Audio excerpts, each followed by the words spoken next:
되었으리라. 아멘. 네, 오늘 설교 제목은 상처 받지도 말고 쥐지도 말랍니다.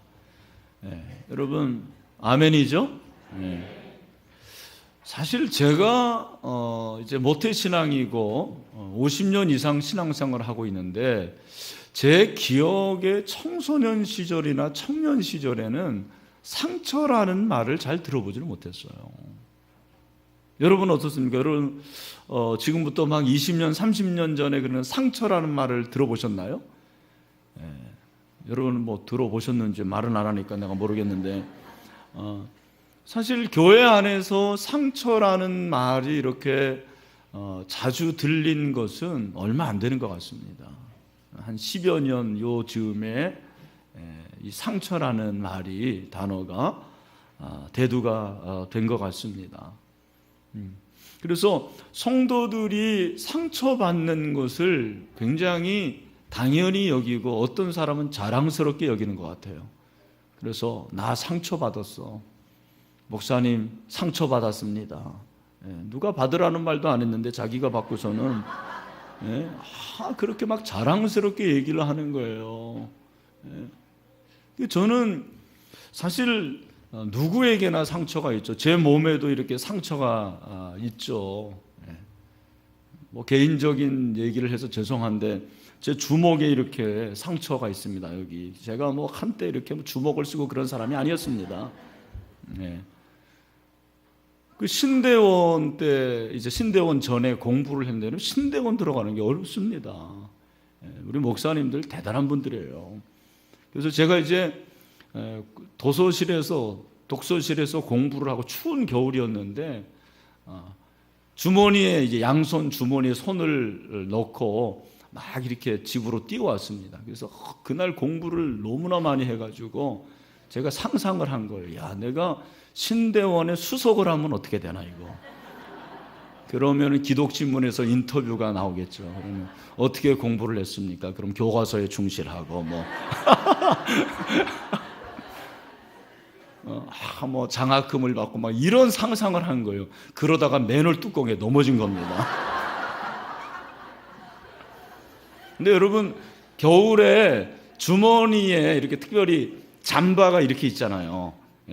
근데 이렇게 넣는 것도 위험하지만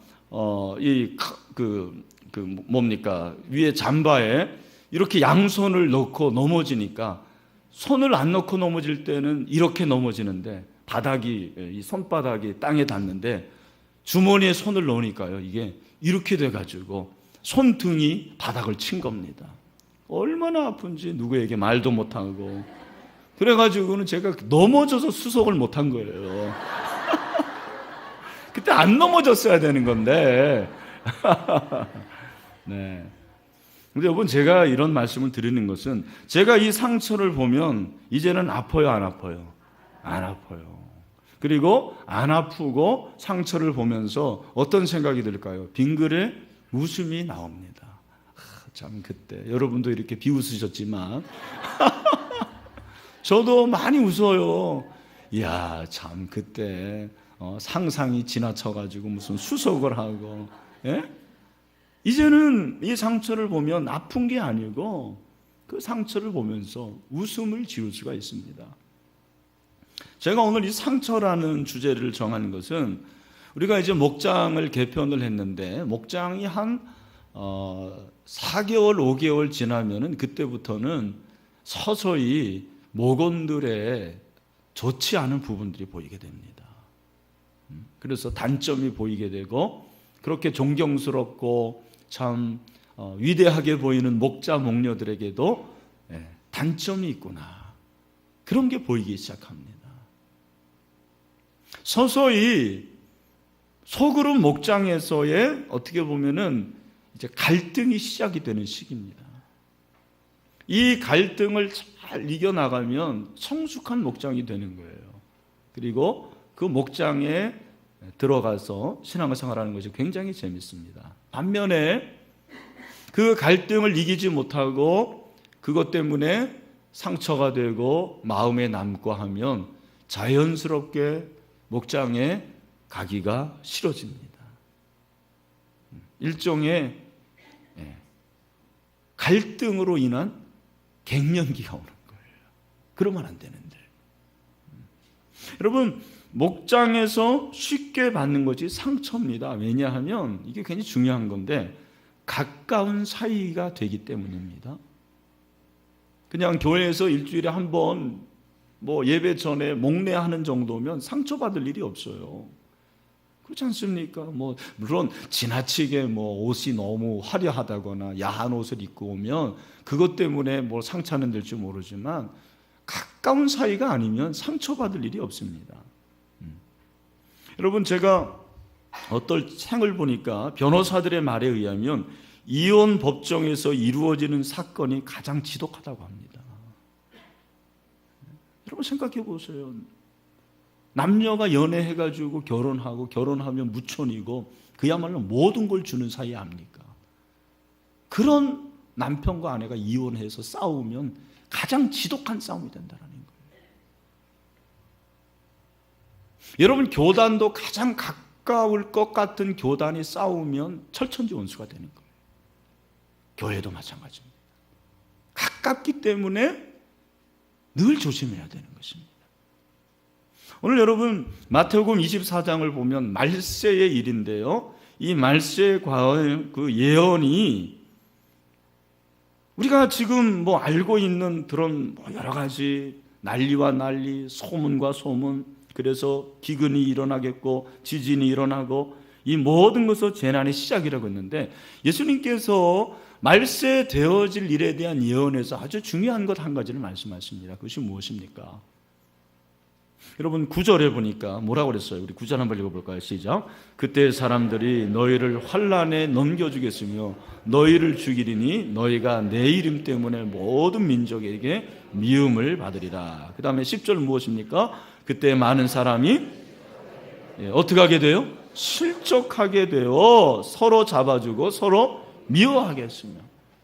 이 실족이라는 말이 어떤 뜻이냐면 상처를 준다라는 거예요. 더 정확히 말하면 실족하여 넘어진다라는 거예요.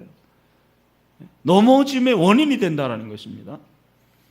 그렇구나. 제가 이 말씀을 통해서 깨달은 게, 왜 제가 초등학교 시절만 하더라도 상처라는 단어가 별로 없었는데 점점점 상처라는 말이 많아지는가?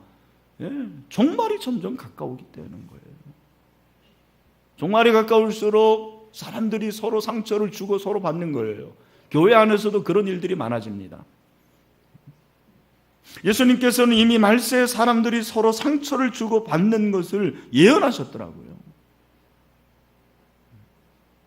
우리 목장에서도 그런 일이 있잖아요. 그러면 우리가 어떻게 이 상처를 주지도 않고 받지도 않을 것인가? 여러분, 제일 중요한 것은 뭐냐면 말이에요. 말을 조심해야 됩니다. 뭐를 조심해야 된다고요? 말을 조심해야 돼요. 목장에서 상처받는 첫 번째 이유가 뭐냐면 말이에요. 목자의 말, 목녀의 말, 목원의 말, 언어입니다. 말을 많이 하면 실수가 많습니다. 시험에 들고 상처받는 이유가 뭐냐? 말 때문에 그렇습니다. 이것은 가까운 사이이기 때문에 더 그렇습니다. 제가 가깝다는 말을 계속하고 있죠. 우리나라 말은 묘해서 가까워지면 존댓말을 안 하게 돼 있어요.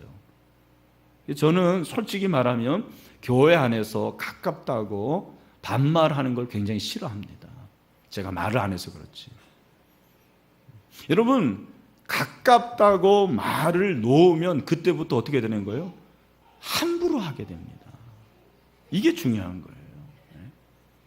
존대하면 여러분들이 가까워지지 않을 것 같잖아요. 그렇지 않습니다.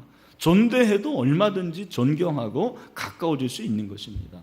말을 놓으면, 부부도 완전히 말을 놔가지고 너 나 야자 그러는 부부가 부부싸움 잘합니다. 그런 부부들이 위험하다는 거예요. 그래서 여러분, 존대해야 돼요. 존경해야 돼요. 특별히 성경은 우리의 혀를 조심하라고 그러죠. 왜냐하면 혀가 불이기 때문입니다. 야고보서 3장 6절에서 그렇게 말씀하고 있죠. 우리 같이 한번 읽어봅시다. 시작. 혀는 곧 불이요 불의의 세계라. 혀는 우리 지체 중에서 온 몸을 더럽히고 삶의 수레바퀴를 불사르나니 그 사르는 것이 지옥불에서 나느니라. 여러분 정말 혀가 불 아닙니까? 한 번 사람이 욱하면 말을 하는데 그 말을 뱉는 것에 또 말을 하면 불에 기름을 붓는 것입니다. 끄기 어려워요. 야고보서 3장 8절에 보니까 혀는 능히 길들일 사람이 없나니 쉬지 아니하는 악이요 죽이는 독이 가득한 것이다. 최근에 제가 이렇게 문제되는 교회의 얘기를 좀 들었습니다. 한결같이 문제가 뭔지 아십니까? 말이에요, 말. 목사의 말. 목사가 말을 함부로 하는 거예요. 장로가 말을 함부로 하는 것입니다. 말을 함부로 하는 게 문제예요. 제가 어제 잠언서 12장 읽었죠. 어제가 12일이니까. 근데 18절에 보니까 칼로 찌름같이 함부로 말하는 자가 있거니와 그렇게 말하고 있어요. 여러분 함부로 말하는 사람은 사실은 보이지 않는 칼로 상대방을 찌르는 거예요. 아내에 대해서 함부로 말하는 남편은 사실은 폭력이에요. 폭력, 살인입니다. 남편에 대해서 함부로 말하는 아내들이 많아요. 살인은 간접살인입니다. 자녀에 대해서 함부로 말하는 거 부모가 자녀에게 칼로 찌르는 거예요. 목사가 형제들에게 함부로 말하는 거죠. 사실은 찌르는 것입니다. 아파요. 오래 갑니다. 저도 생각해 보면 말로 실수한 적이 많을 것입니다. 늘 죄송한 마음이죠. 여러분 함부로 말을 하지 말고요. 남에게 힘을 더하는 말을 해야 됩니다. 목장에서 목원에게 힘을 더하는 말을 해야 돼요. 우리 목자에게 좀 힘을 더하는 말을 하십니다. 여러분 언어가 습관입니다. 그래서 항상 삐딱하게 말하는 사람은 늘 삐딱하게 말합니다. 부정적으로 말하는 사람은 늘 부정적으로 말하게 돼 있어요. 그거 참 고치기 어렵습니다. 여러분 그 사람을 알려면 그 사람의 언어를 잘 들어보세요. 그 사람이 하는 말 긍정적인가? 얼마나 믿음의 말을 하나? 남에게 힘을 더하는 말을 하는가? 제가 5가지 힘을 더하는 말을 소개를 할게요. 첫 번째는 뭐냐면 우리 다 같이 한번 합시다. 나는 당신을 믿습니다. 두 번째는 나는 당신이 자랑스럽습니다. 세 번째는 괜찮아요. 다음에는 잘할 수 있을 것입니다. 네 번째는 당신 때문에 감사합니다. 다섯 번째는 당신이 있어줘 행복합니다. 네, 이런 걸 좀 써야 되는데 우리 성도들은 안 써요 보면은. 네. 자, 다음에 쓰시고 여러분 여기 보면 이게 힘을 더하는 말이라는 거죠. 힘을 더하는 말. 당신을 믿습니다. 당신이 자랑스럽습니다. 다음에는 잘할 수 있을 것입니다. 당신 때문에 감사합니다. 당신이 있어줘 행복합니다. 이런 모든 것들이 힘을 더하는 거거든요. 그래서 여러분 우리가 이왕 말을 하는데 목장에서 힘을 더하는 말을 해주는 거예요. 그러니까 목자가 좀 부족하더라도 여러분 목자가 부족하게 보이지만 당신이 목자 해보세요. 어렵습니다. 참 어려워요.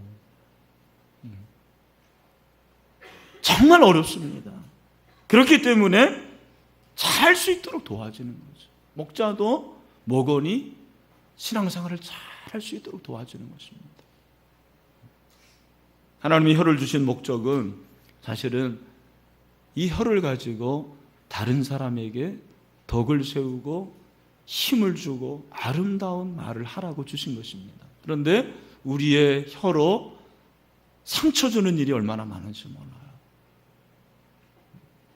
여러분 점점점 목장이 될수록 목장이 잘 될수록 우리 목자 목녀들은 꼭 기억하세요.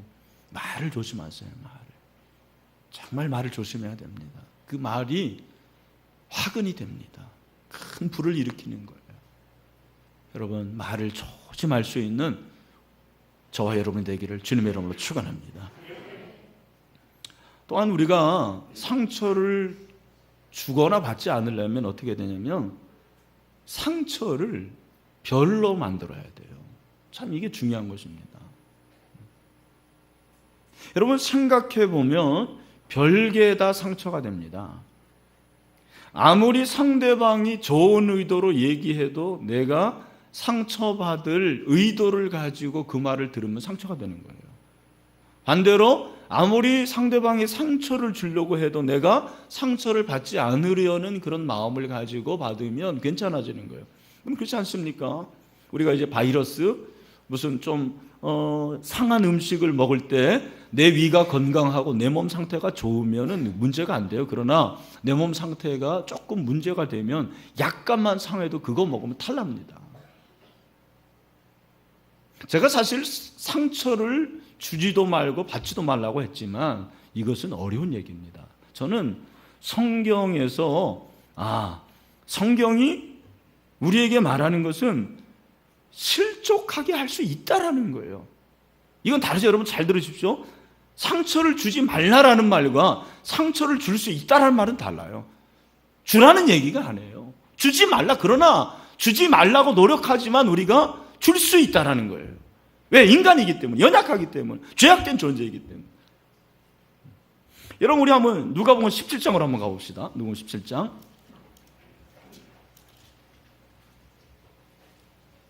굉장히 중요한 말씀이에요.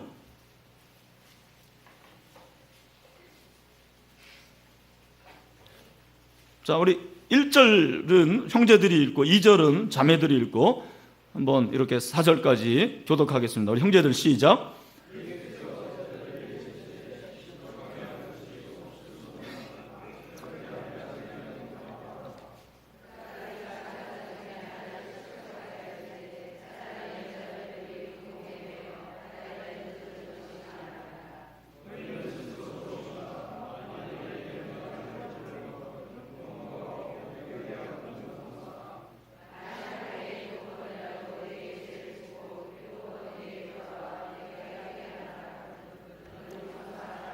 여러분 여기 보면 1절에 예수님께서 제자들에게 말하셔서 실족하게 하는 것이 없을 수는 없으나 그렇게 하는 자에게는 화가 있다고 그랬습니다. 사실은 우리는 상처를 주는 것을 별스럽지 않게 여기지만 그 굉장히 큰 죄라는 거예요. 늘 우리는 조심해야 돼요. 사실은 우리 목자들 또 교사들 저와 같은 교육자들은 조심해야 될 부분이에요. 여기 실족하다라는 이 말을 헬러어를 찾아보면 스캔달론 이렇게 돼 있어요. 스캔달론? 여러분 어디서 많이 들어본 얘기죠? 무슨 단어가 떠오릅니까? 스캔달. 스캔달입니다. 이 단어는 누군가 다니는 길에 덫을 놓는다라는 그런 의미예요. 그러니까 스캔들에 빠졌다라는 것은 덫에 빠진 거예요. 여러분 실족하게 하지 않을 수는 없으나 실족하게 하는 자는 화가 있다는 거예요. 잘 들어야 되겠죠? 여러분 상처를 주고받는 것을 아무렇게나 생각하면 안 돼요. 굉장히 이 부분이 중요합니다. 예수님께서 뭐라고 말씀하시냐면 어떤 사람이 나에게 상처를 주면 그 상처를 어떻게 하라는 거예요? 어떻게 하라는 거예요? 용서하라는 거죠. 어떤 그 사람이 나에게 상처를 주고 나를 힘들게 하고 나를 어렵게 하면 3절 너희는 스스로 조심하라. 만일 그 형제가 죄를 범하거든 경고하고 회개하거든 용서하라 그렇게 말씀하십니다. 하루에 7번이라도 내게 죄를 짓고 7번 내게 돌아와 내가 회개하노라 하거든 너는 용서하라 그렇게 말씀하십니다. 그러니까 여러분 상처를 받지 않을 수가 없는 거예요. 우리는 주지 않을 수가 없어요. 제가 말씀드렸잖아요. 나는 그런 의도가 없더라도 주변에서 어떤 사람이 또 그렇게 만들 때도 많습니다.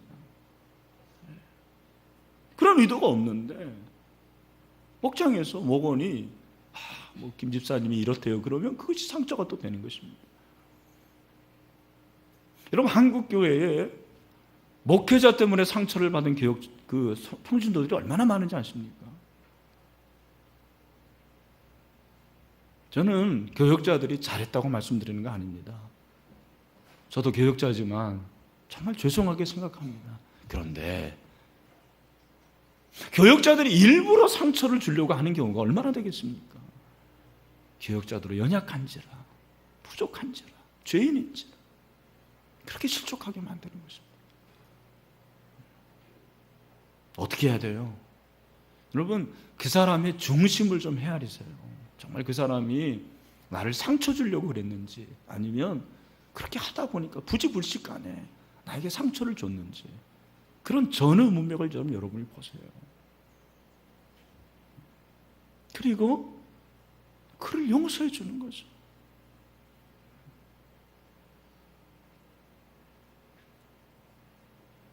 우리가 이런 의미에서는 예수님의 마음으로 충만해야 된다고 생각을 해요. 내가 상처를 자주 받는 사람들은 사실은 약한 거예요. 그 약하다는 것은 영적으로 예수 그리스도로 충만하지 않다라는 말이 되지 않을까요?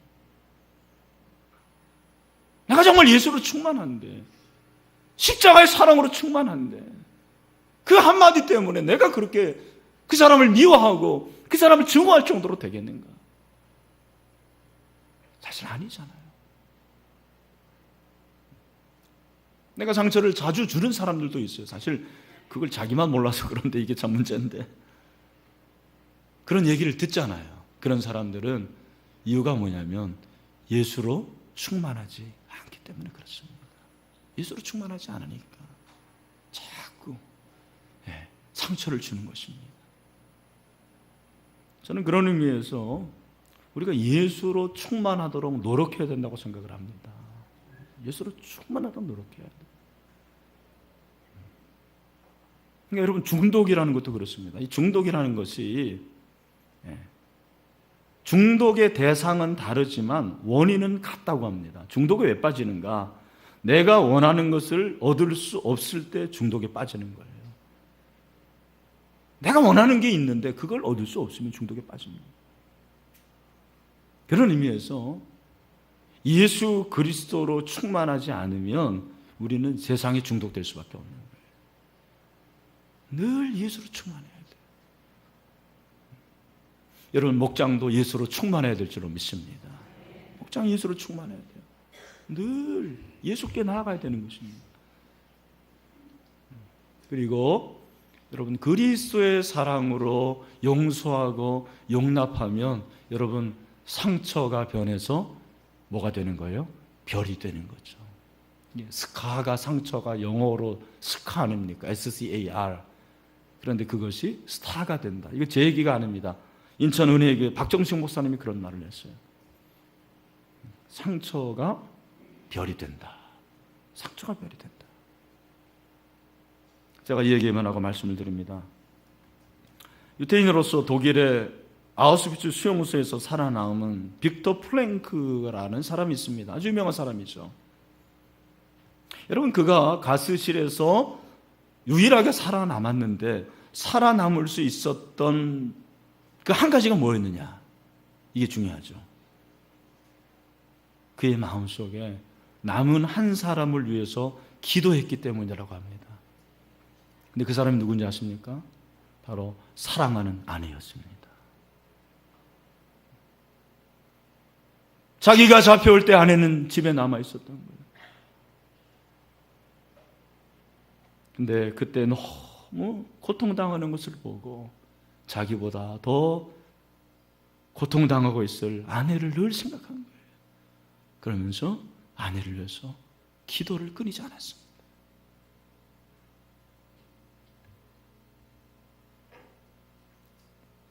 그래서 그 어려운 고통을 이기고 살아남을 수가 있었다는 거예요.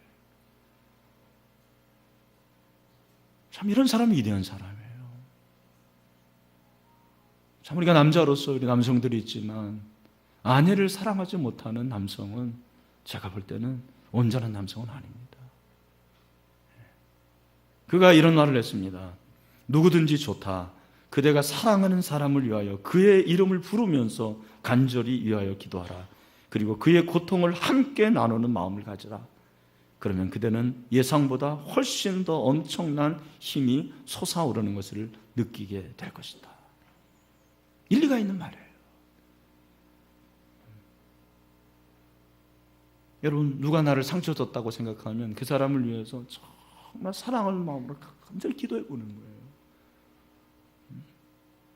나도 막 똑같이 대하고, 나도 증오하고, 미워하고, 욕하고, 비난하면 그것은 아주 사실은 이런 표현이 어떨지 모르지만 저질 그리스도인이에요. 네. 우리가 그렇게 배우지 않았잖아요. 예수님은 그렇게 말씀하지 않았잖아요. 예수님의 마음을 가지고 정말 그를 내 마음에 품고 기도하는 것입니다. 사랑하는 마음을 갖는 것입니다. 그럴 때 우리의 상처가 변해서 별이 될 수가 있는 것입니다. 말씀을 했습니다.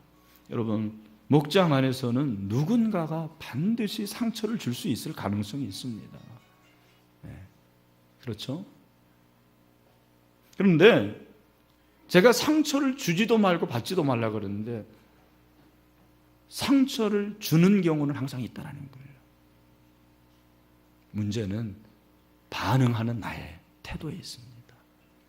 내가 어떻게 반응하느냐.